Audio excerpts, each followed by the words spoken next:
ليه الناس بتقلد بعض من غير ما تحس؟ عمرك خدت بالك إنك ممكن تضحك لمجرد إن اللي قدامك بيضحك؟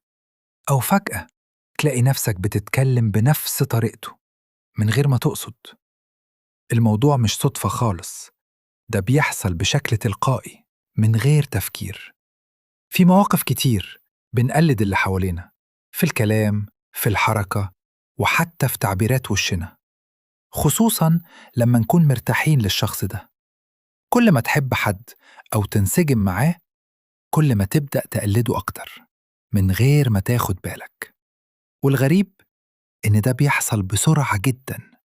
السر الحقيقي ورا الموضوع ده موجود في مخك، في حاجة اسمها الخلايا العصبية المرآتية.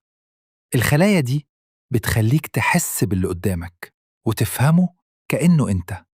ولما تشوف حد بيعمل حاجة، مخك بيتعامل كأنك أنت اللي بتعملها، وعشان كده بتقلده تلقائي من غير وعي ومن غير قصد. وفي الآخر التقليد ده مش ضعف، ده دليل إنك إنسان اجتماعي، وإن مخك مبرمج يتواصل مع غيره بذكاء. لو عجبك المحتوى ده ما تنساش تعمل اشتراك عشان توصلك حقائق علم النفس.